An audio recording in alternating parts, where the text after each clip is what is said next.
What is going on, everyone? Welcome to the Black Rabbit Collective.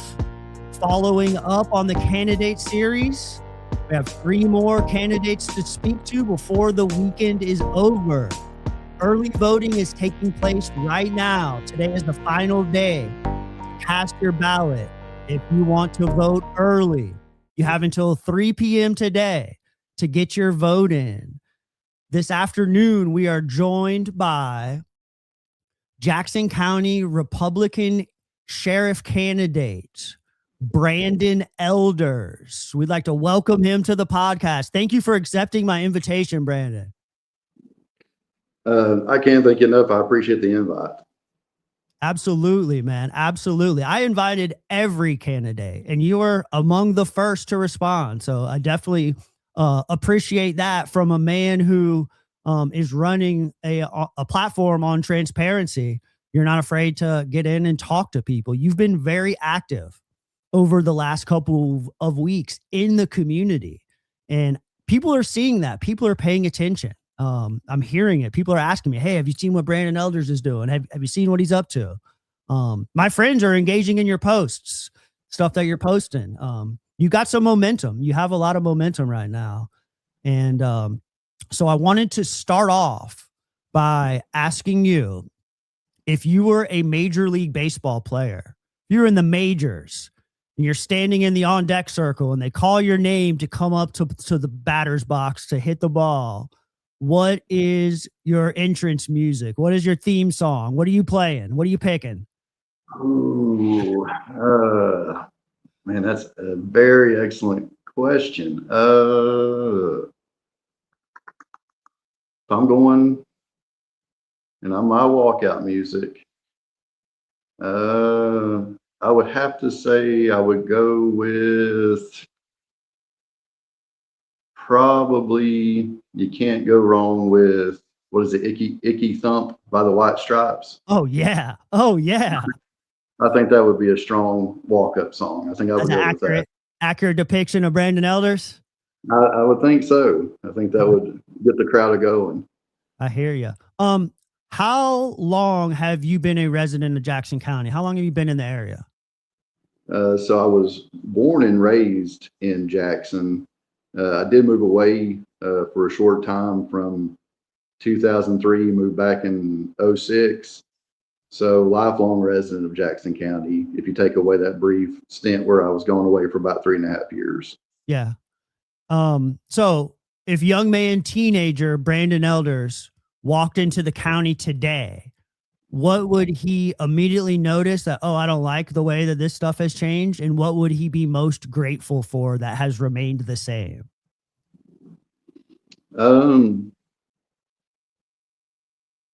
What I do like that has stayed the same, I like that it's still a small community, and that I also enjoy that you have a lot of different varying opinions about anything that exists in Jackson County. But I always give this as an example. My uncle Charles Elders was a lifelong Republican, and he would get into these very fun, long-winded debates with, let's say, as an example, Boyce Dietz, who was a lifelong Democrat of Jackson County. They would have a lot of fun back and forth arguing policy or opinions, but then they would still go and get lunch together. So that's one thing I do think that's distinct and unique about Jackson that I like that has stayed the same. Something that has changed. That stayed the same. One thing that has maybe changed, there's a little bit of disconjointment with when I grew up. If you were wanting to go hunting or fishing, everybody kind of knew each other, and we've lost a little bit of that to where it wasn't as such a, and it was encouraged just to allow people to enjoy the community, be a part of the community. So there's a little bit of that that's changed, but that would be, and it's not something that we can't come back from, but I do miss a little bit of that. Yeah. I'd like to see more of those conversations that your uncle and Boyce Dietz were having, like healthy conversations, playfulness. Like that's kind of what my intention is with this program a little bit. It's just to get back to like still respecting our neighbors and having healthy conversations while doing so. Um, what would you say? There's a lot of, we all know that this election, all elections, Jackson County and in the state of North Carolina, are won and lost by the unaffiliated voter. Um, there's a lot of, you've caught the attention of a lot of unaffiliated voters. How do you feel about just the simple fact that this race is partisan and that you have to file? And there's a lot of Democrats that want to vote for you and won't be able to on Tuesday. Like, how does that just make you feel? I understand like the laws and the legalities and all that, but like, how do you approach the Democrat that comes to your table this afternoon that has some questions for you? Um, how do you make them feel? Like what is that? For me, I hope that I can at least make them feel welcome to where um, I always go to this. I'm a big history nerd, and I've referenced this a lot of different times. But if you look at older portraits and stuff that existed about the White House, used to uh, any American citizen could be in line to go speak directly to the President of the United States. And I think sometimes our elected officials forget that it's another form of servitude. You're opening yourself up to give back, and you're giving yourself to something loftier, and that includes people that don't agree with you. And if you are an elected official, you have to create a space to where they have to have access to you.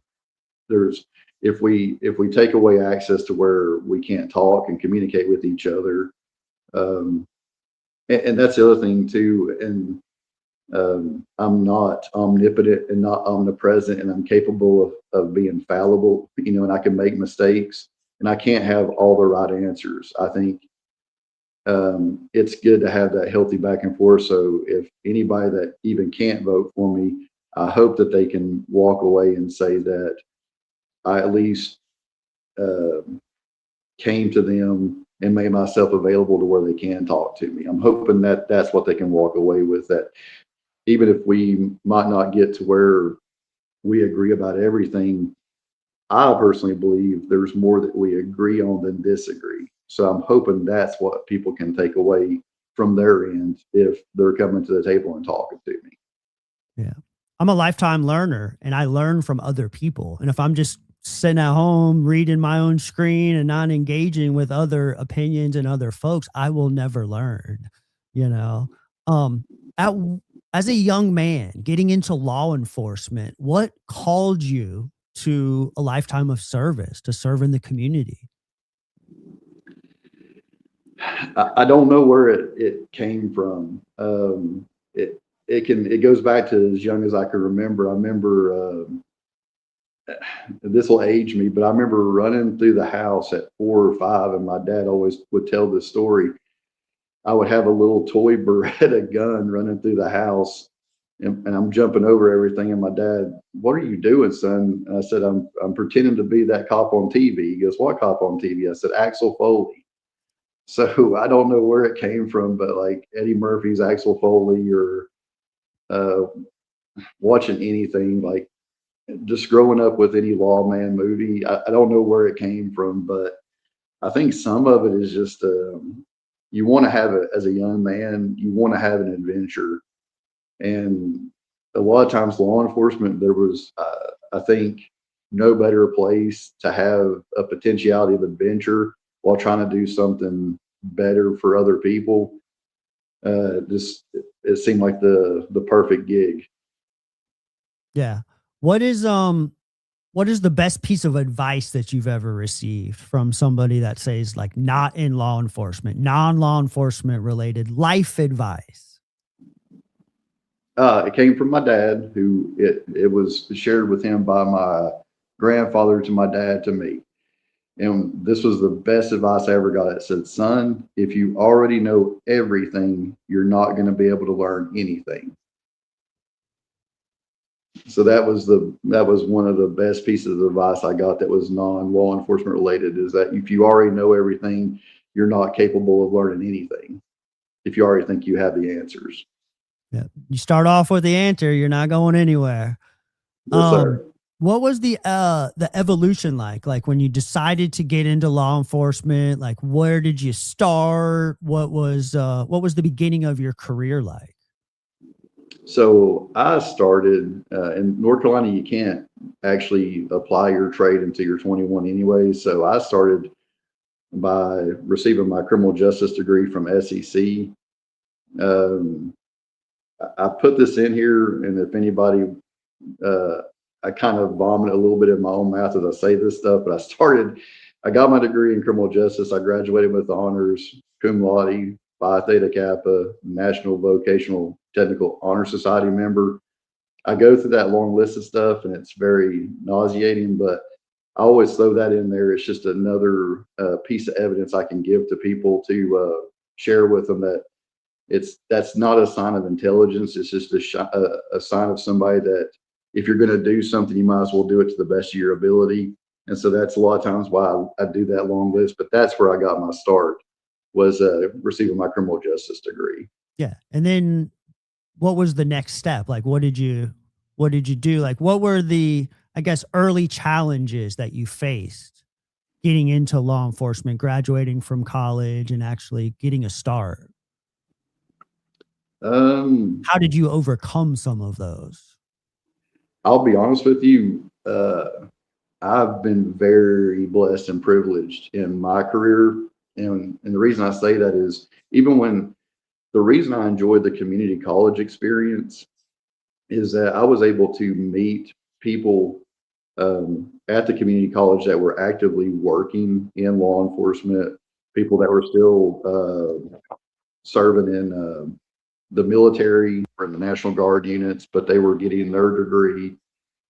And so I had the privilege, even as a young man, in going to college, that I was able to meet people that, if they're listening, there's an individual I'd like to take the opportunity. His name is Chet Milkey. I'm hoping this gets to him, but he was in the National Guard, the 210th Military Police, taking full time classes, working full time, making straight A's. And so you meet people like that, and it helps you up your game and up your dose to where here you are, some young punk who thinks he knows everything. And then you meet somebody like that. I'm like, okay, I need to. So I've been privileged to, as I did that, I got to meet people like that. And then that led to, I put in for in 2002, there were over 500 applicants from across the state of North Carolina. And it was a year long selection process, but it was for the North Carolina Wildlife Law Enforcement Officer Basic Training School. And like I said, there were only 20 slots, and out of over 500 applicants, I was one of 20 chosen to be able to attend that basic school. And then even there, even in the basic school, again, I met people that still, no matter how good I thought I was, I mean, because that was to go from a college experience like that, and then to be able to compete against that many people for 20 slots, and you get in at 21, you think you start feeling like something about yourself, but then you get to meet other people in that recruit school that, once again, I had to up my game there as well. So even like, I can't really say that.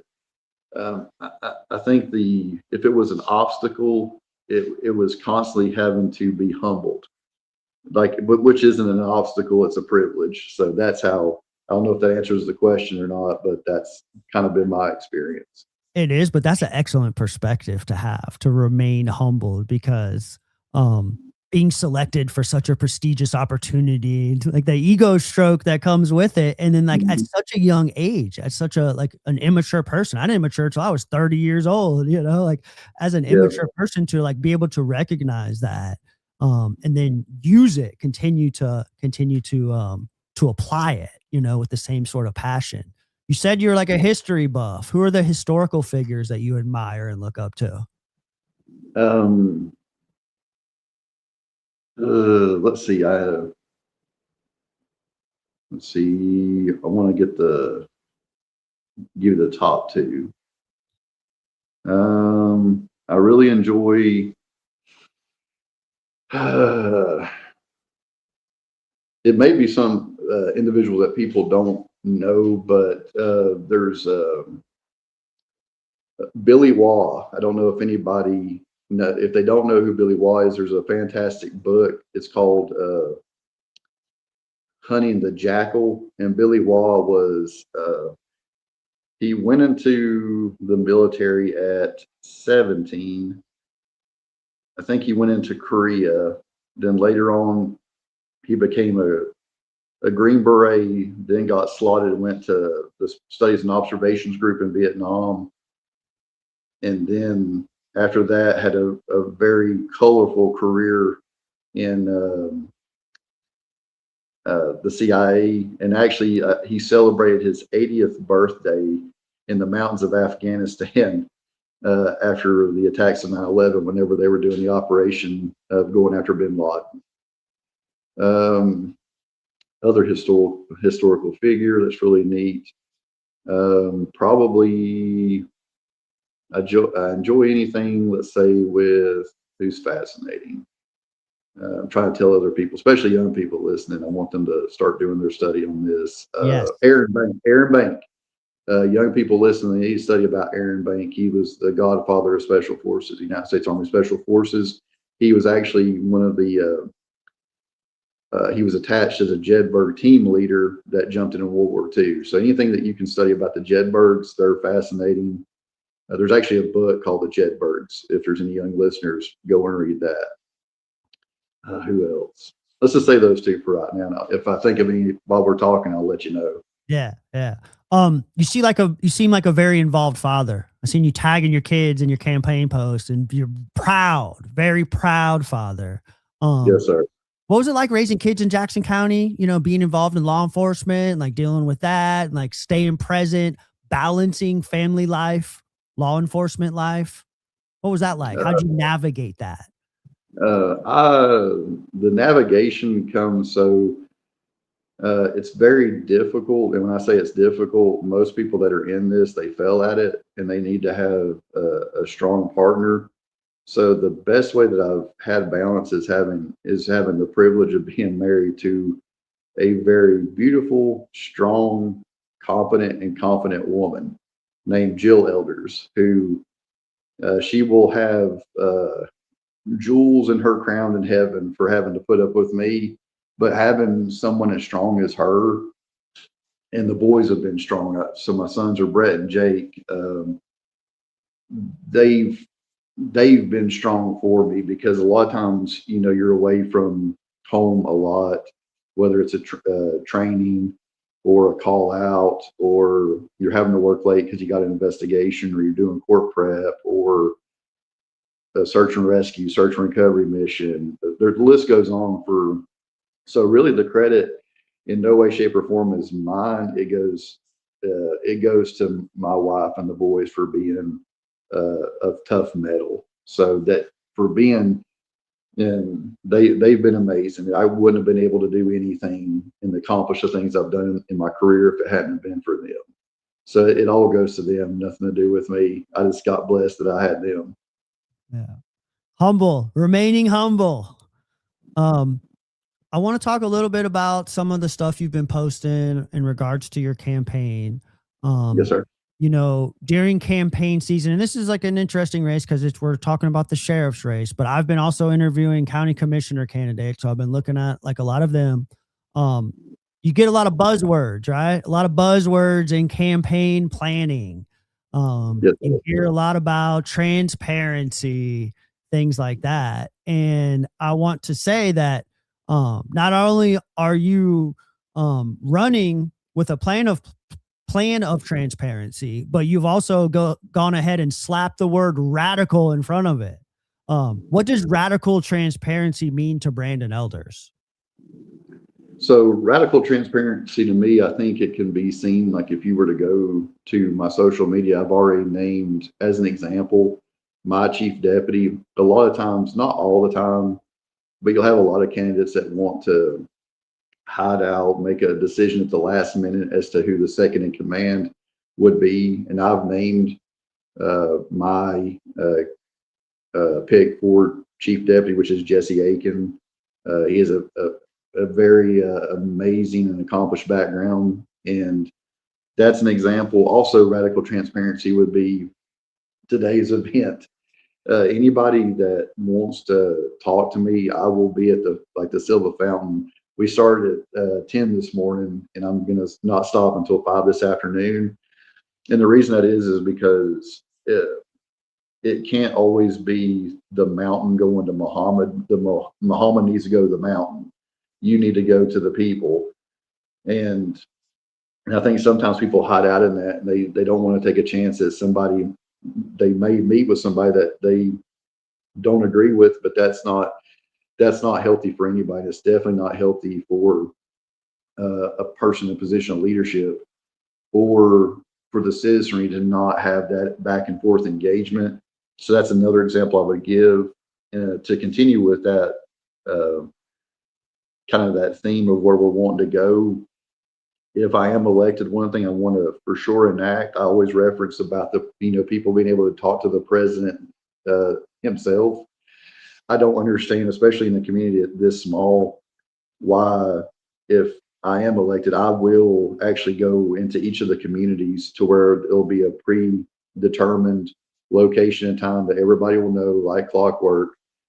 It'll be me in the Caney Fort area, Cullowhee area, Little Canada, Glenville, Cashers, Qualla, Whittier, everywhere, Tuckasegee, to where you can make it easier for them after people get off from work, to where they can just drop in and talk to you instead of them having to wait to come to your office, go to them, go to their home.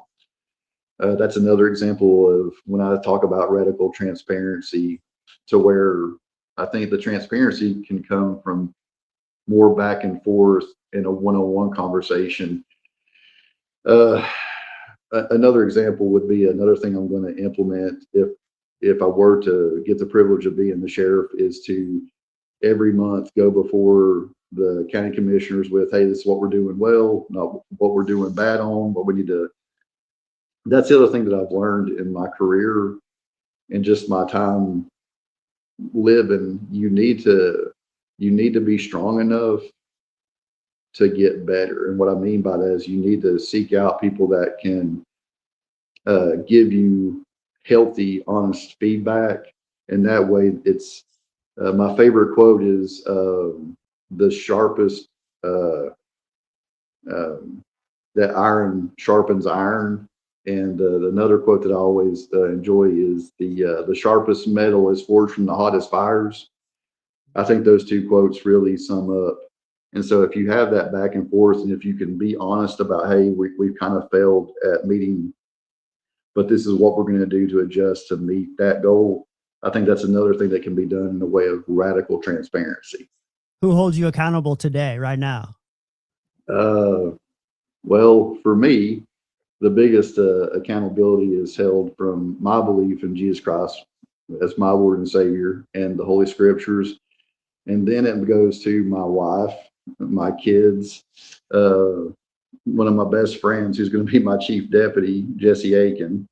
Because I always tell this story about Jesse. It's always funny that when we first met each other, and I posted online, we got kind of tickled about it. We didn't like each other at all.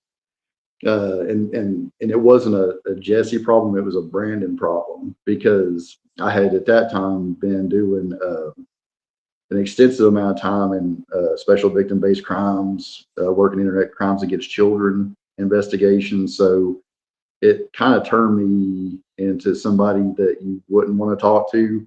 And I always tell everybody, like, got so hateful. There's a very colorful word besides hateful of what I became, but I would give everybody a no-go vote, like when they were looking at anybody to recruit or put in the back. And Jesse and I, we did not like each other, but then we started having this back and forth, and he, along with others, helped humble me. Once again, I got humbled, about how I nearly missed on an opportunity to have a great worker relationship and friendship. But what's also unique about Jesse is Jesse's one of those people that will shoot you straight. And if you're getting out over your skis, he'll like, hey, you need to take a beat, take a step back. He's also somebody, like I said, my wife, Jill, she helps keep me in check whenever I start twitching out. So people like that, definitely. What were your conversations with Jesse like when you approached him about taking this position with you? Um, so really, I just told him, I said, look, I need you. I need somebody that even though we both want to get to the same place, and that's to provide a better product and deputy they're highly competent, but that competency is not infused with being condescending to people because and how we were raised and how we were brought up in this and just who we are, I think, as people is that um, you want the most competent people I've ever met are the most competent ones are the most approachable. And I think that comfortability of talking to people comes from your trade. And I think that's something that's lost is that people forget that being in law enforcement is a trade. It's just like being a mason, being a carpenter. It's just another trade. The tool belt changes. So when we were talking to each other, even though we had the same goal of wanting to provide that to the voting public, we had this healthy back and forth about what it would look like based upon our different ages, time, and experience in the job and our backgrounds. And so we had like this really healthy. It was another reason I was actually onto something good with him is we had this healthy back and forth, and I think we've got a really good strong plan that could I think be something unique and we would like to roll out for the people of Jackson if they take us up on it. Yeah. Um, so much of like leadership involves like creating a culture that your team can thrive in, right? Creating an environment that everyone's bought into your program, they got your back, they're doing the right thing, not because they're told to, but because they want to. How does Brandon Elders like facilitate that culture at scale throughout the whole department? Um, I personally have worked closely with Silva PD, JCSO. There's definitely a difference in culture between the two departments. How does Brandon um, foster some culture at JCSO? So uh, everything about culture, it always, I think, in my opinion, flows downstream from leadership. So I think if you set the example, you have the standard and you give it, um, there'll be people that they'll not just meet it, but they'll more than likely exceed it. And I think the other way that you change culture, I think the way I want to approach it and the way I see it is you want to create the environment that you always wanted to have. And at the end of the day, if any person that goes into law enforcement, and especially young people now, there's a lot of reasons for them not to do it. And there's still people that are still wanting to, and I applaud them. Um, we all know going into it, we're not going to get rich. All you want is that opportunity to be a crime fighter, to be Batman. So if you can create that environment to where they can train, they can better themselves, and they can apply that trade to the best of their ability. That's that, and again, that culture it has to start from the top and work its way down. I think culture is always downstream for leadership. So I think it's just a matter of setting the standard and being the example for other people and giving clear, concise expectations. And like I said, I think these young people will meet it and they'll even surprise and exceed it. Yeah. How do you by creating that environment, by creating that culture, like what other techniques and ways can you like encourage young folks to like begin their law enforcement career, like by creating that environment. Like what else do you need to develop that pipeline of people that are in it for the right reasons, people who want to join your force and want to go through law enforcement training and become a deputy with you because of the environment that you've created. Like, how can we do more of that specifically within our community, specifically right out of Jackson? Like, how do we get a pipeline? So I think the pipeline, and I'm so glad that you're talking about that. I think there needs to be we need to there needs to be a better interaction between us and law enforcement and our younger people. Instead of having like this distance, there needs to be again going in an engagement. I don't I don't know why we wouldn't go into our high school, try to talk to these young people, educate them as to what law enforcement actually is, and show them that. Let them do ride-alongs, let them come out, and then if I'd like to see an opportunity created to where we can do scholarships to where, hey, if we can get it in place to where you go to SEC, you're going to meet some extraordinary instructors, students, people from different varying backgrounds from you that are older that can help mentor you there, and then see them continue on, and then even allow an opportunity for them to go to BLET. And then when they come out, they come straight to us, and that there'll be somebody vested in our community from our community. So that's something I think that can definitely happen. And I think it needs to happen. I think they're on different levels that needs to happen. One, I think there was kind of with a withdrawal in law enforcement when I grew up. The deputies were a part of the community, and I think if we start doing that again, I think you'll see that help with the training pipeline and getting people in place at a younger rate to want to come in. Yeah. Like old school community policing, getting Yes, in there. sir. Yeah. Yeah. Getting in there. Um, Yep. I'm sure you're familiar with the community cares program over at the Silva Police Department and the social worker that they have on staff. Do you see an opportunity within the sheriff's department to implement something similar?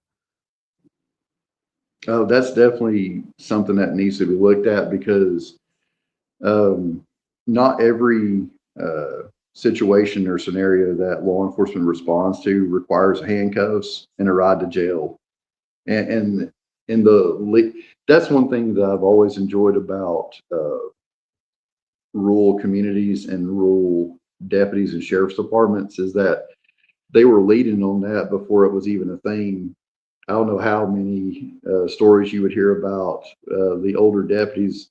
They might go to a loud party and see one of the younger people that shouldn't have been there. They get a slap on the back of the head and told, you need to get home, and then dad getting a phone call. So I don't think it would be anything that would be, I think it would actually be more fitting with the tradition of our local law enforcement to have that to where you can free up the officers to be able to go out and deal with maybe more critical incidents, and then have this opportunity for something else to step in the way of a social worker to where they can um, it might not require a heavy hand. It may require compassion and a touch of grace. Yeah. Um, you mentioned like them being able to go out and take care of like critical work and not spend so much time on like petty stuff. I was reading that you have reported that the current regime, administration, whatever, has spent a lot of their time on petty things and not investing dollars, effort into larger scale crimes. Um, I can relate to that on a very personal level. I know, and it ties into like the social work stuff, is that like I know two or three gentlemen who have previously been homeless in Jackson County and were able to get housed through the housing program here in Jackson County. And they started rebuilding their lives and they started getting things back together.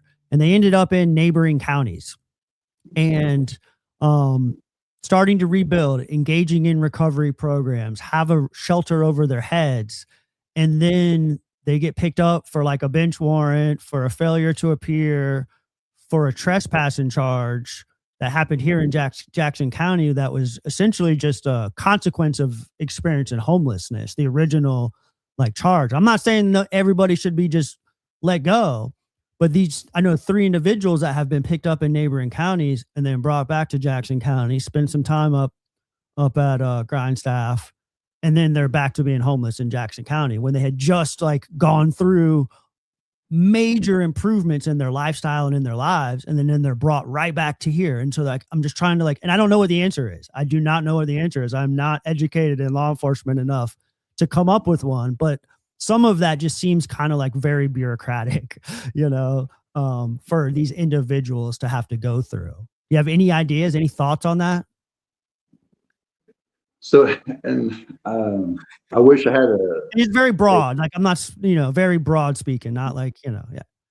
so, and I think one of the mistakes that was made, and I hate it had to be addressed in the way it was because I think there was a concept or an idea that anything and everything need to be dealt with by law enforcement, and even law enforcement officers will tell you like we can't fix everything. And so that's where I think, seeing other things put in place that there, how do I put this? There definitely needs to be something put in place that it can't always just be we send law enforcement to fix everything because law enforcement can't, and that can't be the answer.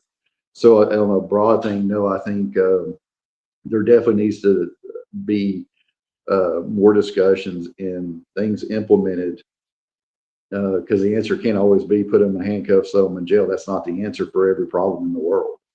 So, and I think how to get there again is to have more and more conversations and more dialogue because again, that's where it's in those conversations that you can maybe get to somewhere that you hadn't even predicted that you would end up at. So more dialogue. But I said I definitely don't agree that every problem should have always just been, well, we'll let law enforcement handle it. That's not the answer. What about peer support? There's many neighboring counties have like addiction programs that have peer support specialists that work for them, and they're coming into jails and they're working with individuals in our local jails on like really anything from substance related to like housing to an after plan. Like they're people with lived experience. Anyone who's been through like a 12-step program like I have, it's driven into you. The therapeutic value of one addict helping another is unparalleled. And so like how can we, or are you open to bringing in peer supports to work with some of our folks so that when it is time for them to be released, they have a little bit of a foundation, a little bit of support, a little bit of a plan? Yeah, and so it's kind of funny that you bring it up. I grew up so my mom, Reba Elders, she's still an art teacher at Cherokee Central Schools, but she was the substance abuse counselor and treatment specialist, and she was the coordinator between the school system and the Department of Juvenile Justice in Cherokee. And so I grew up with knowing about drug court and about early interventions and treatment. So yes, that's definitely something that like I said, growing up in a home where that was constantly having a parent in the home that they were trained in that, educated in it, and were actively involved in it. Yeah, that's definitely something I'm very much open to and can see have witnessed the success stories of what can happen if you have interventions that get put in place. Yeah, I'm one of those people. I wouldn't be here right now if it wasn't for such an intervention. I'm one of those people. I definitely am. How about safety and security at the detention center? I don't want to get too specific on like details and cases and things like that, but what can we do to improve the quality of the care that's provided at the detention center to ensure people do not lose their lives? So there's multiple things that can happen and need to happen. A lot of people don't. I've said this before, and I want to keep saying it. The toughest job in law enforcement is the detention officers. The most important gig is the SROs. Like I said, I've had the privilege of just being a uniformed officer, detective, and playing SWAT cop.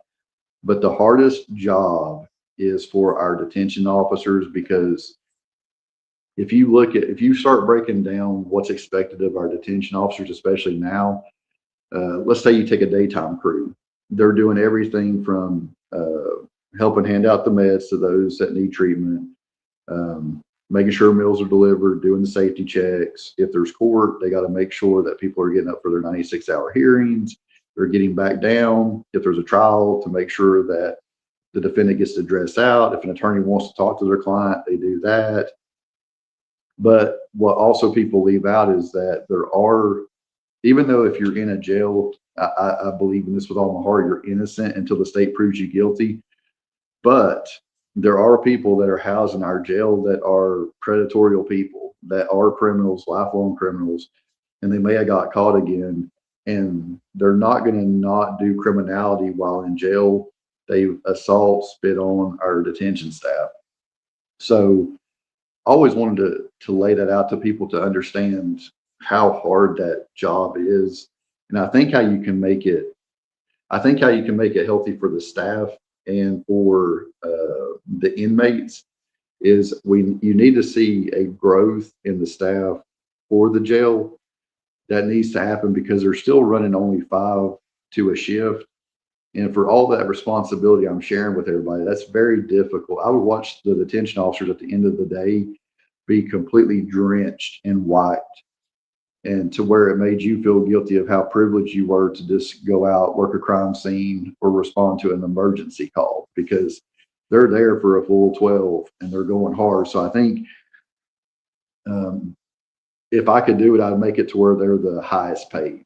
And that would be something to try to work for, because like I said, that it's 12 hours nonstop going. So you need to see the staffing increase. You can't keep running it, especially with everything happening with only 5 people. And then the other thing that needs to change, if you of course can help with the pay, but I think if you can also focus a training pipeline, because it's a very important mission. You're talking about the safety and security of so many people visiting, personnel, staff, and other inmates. I think you can increase that safety for everybody by, I think, also front loading on the front end, having a training pipeline also for the detention staff, and giving them markers throughout the year and immediately to give them the best training that they can possibly have. With some budget adjustments, is it possible to hire additional detention officers by cutting in other places, or would you need to go back to the county or the state to try to get some dollars to hire more folks? So I'd have to look at, I've put the request in to see the full budget. I don't know if it's something that to have to go back to them and try to get, or if a cut can be made from other places. Yeah. Yeah. I'm gonna let you wrap up here in a minute. I know there's folks down there waiting for you, Brandon. Why should somebody who has lost all faith in policing care about your message? Why are some of the people who might have, for whatever reason, not have the faith or the support of the department, trust in your plan? I might have lost him, ladies and gentlemen. Hang tight. He froze on me. What up, Brandon? He might have froze on me. He's over at the library, so he's hosting a yeah, I think we lost him. He's hosting an event. I'll just go ahead and show it right now. He is hosting an event at the Jackson County Public Library. He dropped.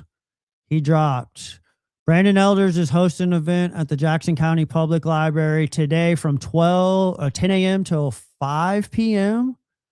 if I'm not mistaken. Wait a minute. John Herrera. I just interviewed John Herrera. He is over at Fanny's right now, 14 minutes ago. While I'm live on there, I can look out my window and see John Herrera. Thank you, Brandon Elders. I appreciate your time, man. You can go ahead and get downstairs to speak to constituents. Me and my wife are going to come by in a little bit just to shake your hand. I'm going to come by just to shake your hand.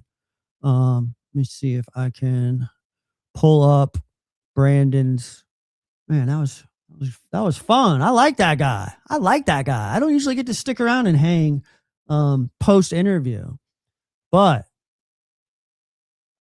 he is set up at the fountain in front of the library until 5 p.m. So if I didn't ask him the questions that you wanted to hear, you can find him at the library. Boom, there he is. He is set up. Let's see if I can make that bigger. Nope. He is set up at the library right there. So go see Brandon Elders if you have further questions that I was unable to answer. I greatly appreciate his time. He's got a good plan. I'd like to chat with him a little further. I'm glad that a candidate and I see things similarly. Yeah, Moki 89. What's up, Moki? Sorry. All right. We're going to wrap it up. That's it for, I guess, today's episode. We lost Brandon. He's over at the library. Go see him today until 5 p.m. You still have one more hour to cast your early. What's up? Oh, John, what up, Vato? I see you. Do you see me over there? You're over there waving out the window at me. John's in the comments watching, waving out the window at me. Oh, my Lord. I saw your food as soon as I pulled up Brandon's page. I saw your food and I was like, oh my Lord. I love you, dude. I love you, man. We're gonna link up over there soon. Thank you guys for tuning in. We will back tomorrow with 2 last episodes. We got Sean Bridgers in the morning, and I believe we have Casey Wallawinder in the afternoon to wrap up the candidate series. Thank y'all for tuning in. I will catch y'all later.